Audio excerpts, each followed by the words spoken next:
साबरमती नदी में कूदकर जान देने वाली आयशा की कहानी सामने आने के बाद एक और जहां दहेज के खिलाफ आवाज तेज हो गई है, वहीं दूसरी ओर यूपी के बदायूं में एक और युवती ने दहेज की डिमांड के चलते अपनी जान दे दी है। दरअसल अहमदाबाद की आयशा के बाद अब बदायूं की शमा दहेज के दानव का शिकार बन गई है। जानकारी के मुताबिक यह घटना बदायूं के सकरी जंगल गाँव की है, जहाँ 22 वर्षीय गाँव की युवती शमा और 25 वर्षीय अतीक एक दूसरे को प्यार करते थे। दोनों के संबंधों की जानकारी जब उनके परिवारों को हुई तो परिजनों ने इनके प्रेम को निकाह की मुहर लगाना ही मुनासिब समझा, क्योंकि बात काफी आगे बढ़ चुकी थी। इसी के चलते 17 मार्च को दोनों की मंगनी भी होने वाली थी, लेकिन मंगनी से पहले अतीक ने निकाह के लिए कुछ शर्तें रख दी और युवती का परिवार उन मांगों को पूरा नहीं कर पा रहा था। फिर परिवार में आपस में काफी बातें हुई, लेकिन अतीक ने किसी की नहीं मानी। इस वजह से दोनों पक्षों के विवाद को सुलझाने के लिए गाँव में एक पंचायत भी बुलाई गई थी, लेकिन लड़के ने भरी पंचायत में निकाह से इनकार कर दिया था। दूसरी तरफ अपने प्रेमी का यह फैसला शमा सह न पाई और उसने आत्महत्या कर ली। बताया जा रहा है कि भरी पंचायत में अतीक ने शमा के मुंह पर निकाह के लिए मना कर दिया था और अपने प्रेमी के बदले अंदाज ने शमा को अंदर तक झकझोर दिया था, जिसके बाद शमा सीधे घर गई और कमरे में फंदे पर लटक कर जान दे दी। शमा पहले से ही कह रही थी कि अगर उसका निकाह अतीक से नहीं हुआ तो वह अपनी जान दे देगी। बहरहाल शमा की आत्महत्या के बाद पुलिस ने मुकदमा दर्ज कर अतीक की तलाश शुरू कर दी है। पुलिस शिकायत में अतीक और उसके परिवार पर दहेज मांगने और आत्महत्या के लिए उकसाने के आरोप लगाए गए हैं। इस मामले में बदायूं के एसएसपी संकल्प शर्मा ने कहा, ये उझानी थाना क्षेत्र की घटना है, जिसमें 22 वर्षीय युवती ने अपने ही घर में सुसाइड किया है। इस संबंध में दी गई तहरीर के आधार पर आईपीसी की धारा 306 और डाउरी प्रोविजन एक्ट के रिलेवेंट सेक्शन में मुकदमा दर्ज किया गया है। जो भी तथ्य सामने आएंगे उसके आधार पर कार्रवाई की जाएगी। फिलहाल इस मामले पर आप क्या सोचते हैं, हमें कमेंट करके जरूर बताएं। साथ ही इसी तरह की खबरों के लिए चैनल को सब्सक्राइब जरूर करें। धन्यवाद।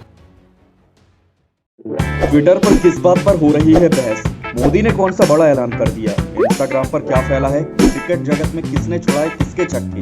राजनीति में क्या हो रही है उठापटक? किसने किस पर कसा तंज? अब इन सब की जानकारी मिलेगी एक ही जगह पर। जी हाँ, सब्सक्राइब करके द हिंदुस्तान मिरर को और पाएं डेली न्यूज, राजनीतिक उठापटक, क्रिकेट की खबरें और भी बहुत कुछ, सिर्फ और सिर्फ द हिंदुस्तान मिरर। तो अभी स्क्रीन पर दिख रहे रेड बटन को दबाकर जुड़ जाएं द हिंदुस्तान मिरर के साथ।